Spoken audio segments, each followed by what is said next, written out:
Welcome back to First Take. The NFL offseason underway as teams begin OTAs today. Among those teams are the AFC Championship runner-up, the Bills, and AFC contender Ravens. Both teams face off for a divisional round rematch Week 1 in Buffalo. As we take a look at the Super Bowl odds from ESPN Bet Sportsbook, Baltimore has the third shortest odds at plus 650, while Buffalo sits right behind them with the fourth shortest odds at plus 700.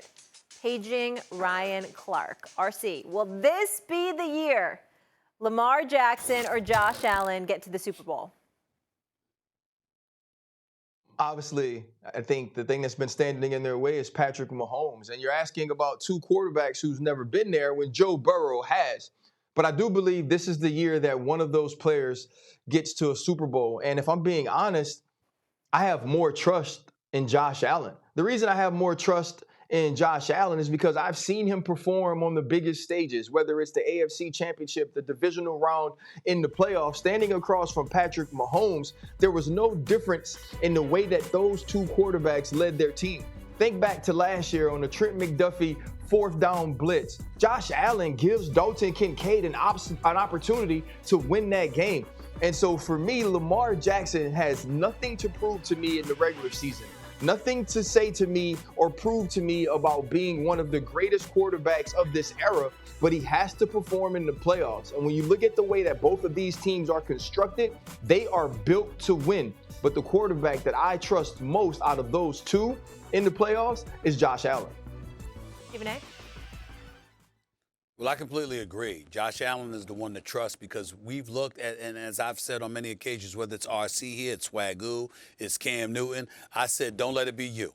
Don't let it be you. That's the attitude. And so when the Buffalo Bills have shown up in the playoffs, it's rare in the day that we've looked at Josh Allen and said he was the reason they didn't get over the hump. He was the reason they didn't get it done. There's been a few occasions where we've looked at Lamar Jackson and he's come up short.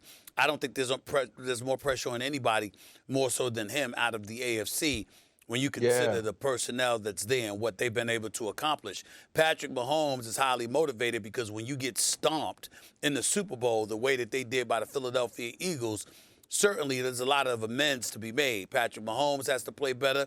Travis Kelce has to play better.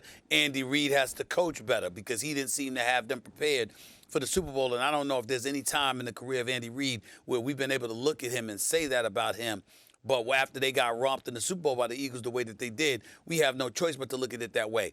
Joe Burrow has been to a Super Bowl, and he's beaten Patrick Mahomes to get there. We've seen Josh Allen go toe-to-toe with Patrick Mahomes and come up short, but primarily because of a defense that couldn't stop him, specifically with 13 seconds left in the regulation, for crying out loud, and they managed to ultimately get a victory in that game. We've seen Lamar Jackson come up short, and he's a three-time league MVP. We've been looking at him and we say, all right, enough's enough. I mean, you got to show up and you got to handle your business and get it done. And that's what we're looking at it right now. And so to answer the question, if you thought, is this the year Allen or Lamar reach the Super Bowl, I don't know if either of them will be the case because of not just Patrick Mahomes, but Joe Burrow, who politicked for and ultimately was successful in this quest to keep T. Higgins and Jamar Chase. So both of those dudes are going to be standing in the way of a Lamar Jackson or a Josh Allen. But if you had to pick who you have more faith in to overcome those kind of odds, those kind of barriers, it would have to be Josh Allen until further notice. Okay, so you guys completely agree because, RC, obviously you brought up Burrow and also said Allen. But let me ask you this, RC. What's going to be the narrative on First Take, on NFL Live, on Pivot, on all the shows? Well, maybe not the Pivot. We'll just stick with First Take and NFL Live. What's going to be the narrative if Lamar Jackson or Josh Allen do not get to a Super Bowl this season?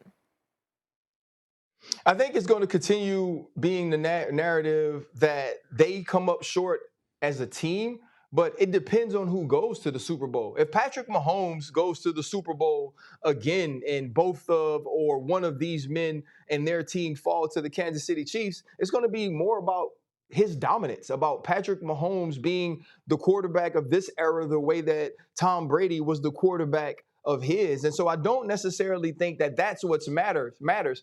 It's if Justin Herbert can get to a Super Bowl, or if we see Joe Burrow get back to a Super Bowl, then it's going to start to show up that these two men that we know will have gold jackets one day, these two men who both have MVPs on their mantle, aren't doing the things that you need to do at the proper time to become one of the all-time greats. We don't have anybody in that all-time great discussion or in that GOAT discussion that doesn't have a Lombardi trophy. And for Josh Allen and Lamar Jackson to be as great as they are individually and never have even taken a team to a Super Bowl, that's underachieving in my opinion. And so it'll still be those people underachieving, but I do believe it matters who represents the AFC in the Super Bowl, especially at the quarterback position. All right, we'll leave it there. No RC, appreciate you.